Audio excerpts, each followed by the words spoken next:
आप सभी को मेरा नमस्कार। तो दोस्तों, आज मैं आपके लिए इस वीडियो में कामदा एकादशी व्रत की कथा लेकर आई हूँ। धर्मराज युधिष्ठिर कहने लगे कि हे भगवान, मैं आपको कोटि कोटि नमस्कार करता हूँ। अब आप कृपा करके चैत्र शुक्ल एकादशी का महात्म्य कहिए। श्री कृष्ण जी कहने लगे कि हे धर्मराज, यही प्रश्न एक समय राजा दिलीप ने गुरु वशिष्ठ जी से किया था और जो समाधान उन्होंने किया वो सब मैं तुमसे कहता हूँ। प्राचीन काल में भोगीपुर नामक एक नगर था। वहाँ पर अनेक ऐश्वर्यों से युक्त पुंडरीक नाम का एक राजा राज्य करता था। भोगीपुर नगर में अनेक अप्सरा, किन्नर तथा गंधर्व वास करते थे। उनमें से एक जगह ललिता और ललित नाम के दो स्त्री पुरुष अत्यंत वैभवशाली घर में निवास करते थे। उन दोनों में अत्यंत स्नेह था, यहाँ तक कि अलग अलग हो जाने पर भी दोनों व्याकुल हो जाते थे।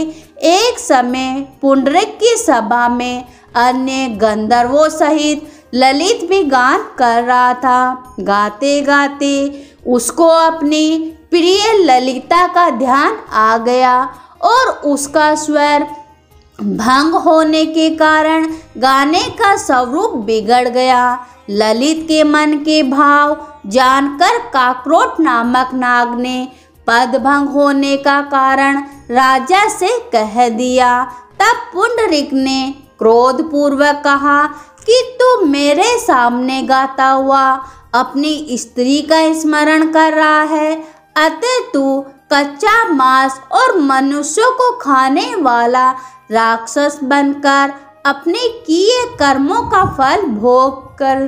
पुंडरीक के श्राप से ललित उसी क्षण महाकाय विशाल राक्षस हो गया। उसका मुख अत्यंत भयंकर, नेत्र सूर्य चंद्रमा की तरह प्रदीप तथा मुख से अग्नि निकलने लगी। उसकी नाक पर्वत की कंदरा के समान विशाल हो गई और गर्दन पर्वत के समान लगने लग गई। सिर के बाल पर्वतों पर खड़े वृक्षों के समान लगने लगे तथा भुजाएं अत्यंत लंबी हो गई। कुल मिलाकर उसका शरीर 8 योजन के विस्तार में हो गया। इस प्रकार राक्षस होकर वह अनेक प्रकार के दुख भोगने लगा। जब उसकी प्रियतमा ललिता को यह वृत्तांत मालूम हुआ तो उसे अत्यंत दुख हुआ और वह अपने पति के उद्धार का यत्न सोचने लगी। वह राक्षस अनेक प्रकार के घोर दुख सहता हुआ घने वनों में रहने लगा। उसकी स्त्री उसके पीछे जाती और विलाप करती रहती। एक बार ललिता अपने पति के पीछे पीछे घूमती घूमती विंध्याचल पर्वत पर पहुंच गई, जहां पर श्रृंगी ऋषि का आश्रम था।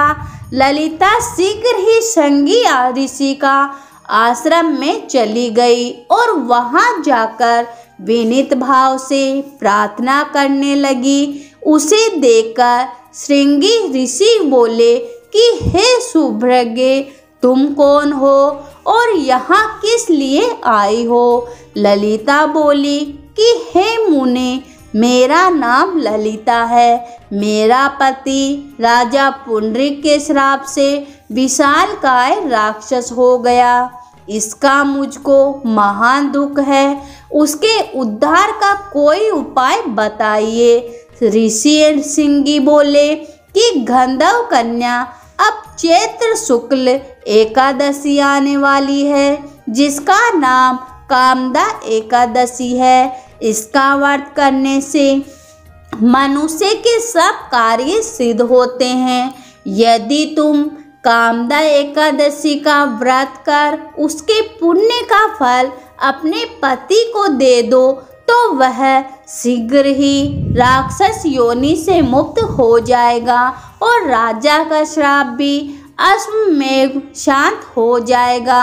मुनि के ऐसे वचन सुनकर ललिता ने चैत्र शुक्ल एकादशी आने पर उसका व्रत किया और द्वादशी को ब्राह्मणों के सामने अपने व्रत का फल अपने पति को देते हुए भगवान से इसकी प्रार्थना करने लगी कि हे प्रभु, मैंने जो यह व्रत किया इसका फल मेरे पति देव को प्राप्त हो जाए, जिससे वह राक्षस योनि से मुक्त हो जाए। एकादशी का फल देते ही उसका पति राक्षस योनि से मुक्त होकर अपने पुराने स्वरूप को प्राप्त हुआ। फिर अनेक सुंदर वस्त्र भूषणों से युक्त होकर ललिता के साथ विहार करने लगा। उसके पश्चात वे दोनों विमान में बैठकर स्वर्गलोक चले गए। वशिष्ठ मुनि कहने लगे कि हे राजन, इस व्रत को विधि पूर्वक करने से समस्त पाप नष्ट हो जाते हैं तथा राक्षस आदि की योनि भी छूट जाती है। संसार में इसके बराबर कोई दूसरा व्रत नहीं है। इसकी कथा पढ़ने और सुनने से वाजपेयी यज्ञ का फल प्राप्त होता है। तो प्रेम से बोलिए भगवान श्री कृष्ण जी, भगवान विष्णु जी की जय हो।